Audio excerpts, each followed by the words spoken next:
பத்திரிகையாளர் திரு பிரியன் இணைப்பில் இருக்கிறார். வணக்கம் சார். வணக்கம். இந்த திருப்புவனம் இளைஞர் மரணம் தொடர்பாக எதிர்க்கட்சிகள் தொடர்ச்சியாக முழக்கங்களை எழுப்பி வராங்க. சிபிசிஐடி விட சிபிஐ விசாரணை வேண்டும் என்பது போன்ற விஷயங்களை, அதே போல காவல்துறை செயல்பாடுகள் மேல விமர்சனங்களை முன்வச்சு வராங்க. தற்போது திமுக எம்எல்ஏ இனிகோ இருதயராஜ் அவருடைய சமூக வலைதள பக்கத்துல காவல்துறையை விமர்சனம் செஞ்சு, அதுலயும் குறிப்பாக கட்சியில தவறு செஞ்சா உடனடியாக நடவடிக்கை எடுக்கிறாங்க, ஆனா காவல்துறை மேல ஏன் இந்த மென்மை போக்கு அப்படின்னு கேள்வி எழுப்பியும் பதிவிட்டு இருக்காரு. அவர் கேட்கறதுல நம்ம ஒரே நியாயம் இல்லைன்னு நம்ம மறுக்கவும் முடியாது. அது உண்மைதான். ஆனா ஒரு அரசாங்க ஊழியர் அல்லது காவல்துறை கான்ஸ்டபிள்ல இருந்து நடவடிக்கை எடுக்கணும்னா அதுக்கு பலவிதமான ப்ரொசீஜர்ஸ் இருக்கு. அது அந்த ப்ரொசீஜர் எல்லாம் கடைபிடிச்சு தான் எடுக்க முடியும். ஆனா அது அதுக்கு சில பிரிலிமினரி என்கொயரி எல்லாம் இருக்கும். அந்த பிரிலிமினரி என்கொயரி எல்லாம் முடிஞ்ச பிறகு தான் எடுப்பாங்க. ஸோ அதனாலதான் இந்த 6 பேரை சஸ்பெண்ட் பண்ணியிருக்காங்க. இப்போ அதுக்கப்புறம் அந்த இவரை எஸ்பியை காத்திருப்போர் பட்டியலில் போட்டிருக்காங்க. டிஎஸ்பியை சஸ்பென்ஷன்ல கொண்டு வந்திருக்காங்க.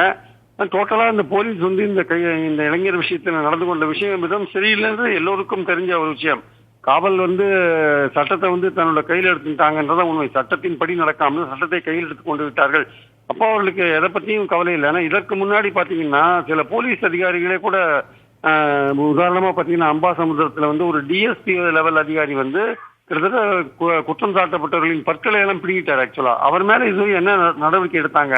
ஸோ காவல்துறையில இருக்கிறவங்க எப்படியாவது காவல்துறையில இருக்கிற அதிகாரிகளை காப்பாற்றுறதுக்கான ஒரு முயற்சியில அவங்க இறங்குவாங்கன்றது தெரிஞ்ச விஷயம் தான். அதுல நமக்கு எந்த விதமான சந்தேகமும் இல்லை. அந்த சந்தேகத்தை தான் வெளிப்படுத்திருக்காரு. இதை அதிகாரத்தில் இருக்கிறவங்க தான் இதை உன்னிப்பா கவனிச்சு இதை அந்த அந்த பிரச்சனையை தீர்க்க வேண்டுமே தவிர காவல்துறை அதிகாரிகள் நீங்க விட்டீங்கன்னா அவங்க அதிகாரிகளை காப்பாற்றதான் விரும்புவாங்க. இப்ப எஸ்பிக்கு மேல டிஐஜி, அந்த ரேஞ்சு டிஐஜி இருக்காரு, அவருடைய பொறுப்பு என்ன? ஆனா அவர் மேல என்ன நடவடிக்கை எடுத்தீங்க? அது மாதிரி ஒவ்வொரு கேள்வி வரும். ஸோ காவல்துறையை பொறுத்த மட்டும் அந்த கீழ்மட்டத்தில் நடக்கிற விஷயங்களுக்கு மேல இருக்கிற எல்லாரும் பொறுப்பு. எப்படி இப்போ முதல்வர் ஸ்டாலின் எதிர்க்கட்சியை குற்றம் சாட்டுறாங்களோ அதே மாதிரி அந்த காவல்துறையில உயரதிகாரிகள் வரை பொறுப்பு. ஆனா உயரதிகாரிகள் என்ன பண்ணாங்க? எப்படியாவது தங்களை காப்பாற்றிக் கொள்வதற்கான எல்லா முயற்சியும் இறங்கினாங்க. தூத்துக்குடியில இந்த ஸ்டெர்லைட் துப்பாக்கி சூடுல அருணா ஜெகதீசன் விசாரணை கமிஷன், அதுக்கப்புறம் தொடர்ந்து போலீஸ் அதிகாரிகள் மீது என்ன நடவடிக்கை எடுக்கப்பட்டது? ஆக்சுவலா அதிகாரிகள் எப்படியோ தப்பிச்சிடுறாங்க. அது ஆறுமுகசாமி கமிஷன்லயும் அதே மாதிரிதான். சரி, அதுல இன்னொரு விஷயம் திருப்பிரியன், கைது செய்யப்பட்ட காவலர்கள் வழுக்கி விழுந்து கட்டு போடப்படுவார்களா, தப்பி ஓட முயற்சி என்று ஏதாவது நல்ல செய்தி வருமா என்று இத்தனை நாட்களாக நடந்த விஷயத்தையும் அவர் கேள்விக்குள்ளாக்கி இருக்கிறார். ஒன்று, முதலமைச்சருடைய நேரடி கட்டுப்பாட்டில் இருக்கக்கூடிய காவல்துறை மேல ஒரு ஆளுங்கட்சி எம்எல்ஏ விமர்சனம் வைக்கிறார் என்றால் அது தீவிரமானதாக இல்லையா? கண்டிப்பாக. அதாவது அவர் கட்சி கட்டுப்பாட்டு கருதி அவர் உதயசூரியன் சின்னத்திலிருந்து ஜெயிச்சிருக்கிறார் இனிகோ இருதயராஜ். அவர் கட்சி கட்டுப்பாட்டு கருதி அவர் பேசாம இருந்திருக்கலாம். இப்ப தோழமை கட்சிகளே கூடிய மட்டும் ரொம்ப ஒரு கனிமான விமர்சனத்தை தான் வைக்கிறத நம்ம பாக்குறோம் நம்ம. ஆனால் இது அதிகாரிகள் காப்பாற்றிக் கொள்கிறார்கள் அப்படின்றதான் முக்கியமான விஷயம். இதுல இப்ப அதிகாரிகள் அவங்களே காப்பாற்றிக் கொள்ற போது அப்ப அதிகாரத்தில் இருக்கிற அந்த பதவியில் இருக்கிற அதிகாரத்தில் இருக்கிறவங்க என்ன பண்றாங்கன்ற ஒரு கேள்வி வருது இல்லையா? அதுதான் முக்கியம். ஆனா ஒரு குற்றம் நடந்து விட்ட பிறகு அது தொடர் நடவடிக்கைகள் இருக்கான்னா அது இருக்கு. ஆனால் இந்த செய்த தைரியம் எப்படி வருது? இதுவரையும் இந்த திமுக ஆட்சியில 4 வருட ஆட்சியில 6 காவல் மரணங்கள் நடந்திருக்கு வரையும். இந்த 6 காவல் மரணங்களுக்கான காரணங்கள் யாரு? அவர்களாம் தண்டிக்கப்பட்டாலா? நீங்க எடுத்து பாத்தீங்கன்னா பல பேர் அதில்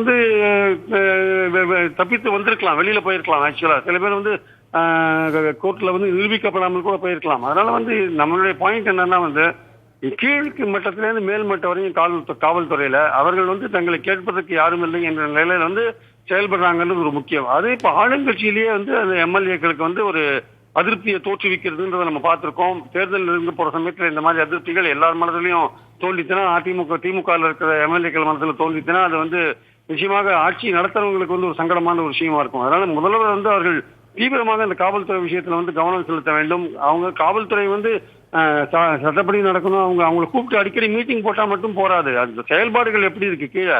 அதிகாரிகளை கூப்பிட்டு நீங்க கோட்டையில மீட்டிங் போட்டிருக்கலாம், பல மீட்டிங் போடலாம். ஆனா கீழே என்ன நடக்குது? கீழே நடக்கிற விஷயமே வேறையா இருக்கும்போது என்ன பண்ண முடியும்? இப்ப இந்த ஆட்சிக்கு வந்திருக்க கெட்ட பேருக்கு யார் காரணம்? அதிகாரிகள் தானே காரணம், கீழே இருக்கிற கான்ஸ்டபிள் தானே காரணம். இதை முதல்வர் அவர்கள் உணர வேண்டும் என்பது என் கருத்து. சோ வெறும் மீட்டிங் மட்டும் போட்டா போறாது. அதுக்கான கைட்லைன்ஸ் எல்லாம் நிறைய இருக்கு. ஒருத்தர் காவல் லீடர் ஒருத்தர் விசாரிக்கும் போது அவர் எப்ப கைது பண்ணணும், எப்ப ரிமாண்ட் பண்ணணும், எஃப்ஐஆர் போட்ட பிறகு என்ன பண்ணணும், பலவிதமான வழிகாட்டுதல் இருக்கு. எந்த விதமான வழிகாட்டுதலும் நாங்க கடைபிடிக்க மாட்டோம் அப்படின்னா இன்னைக்கு மதுரை ஹைகோர்ட் கடுமையான கண்டனங்களை தெரிவிச்சதை பார்க்கிறோம். இது வந்து சரி. இந்த ஆட்சிக்கு வந்து ஒரு சரியான விமர்சனம் கிடையாது. சோ இதை முதல்வர் வந்து கவனத்தில் கொள்ள வேண்டும் என்று என் கருத்து. நன்றி நன்றி திரு பிரியன். காவல்துறை மேல மட்டுமல்ல, காவல்துறையின் மீது ஏன் இந்த மென்மை போக்கு அப்படின்ற கேள்வியும் அவர் எழுப்பியிருக்காரு. அதையும் பார்க்க வேண்டிய விஷயமாக இருக்கிறது. இணைப்பில் வந்தமைக்கு நன்றி திரு பிரியன்.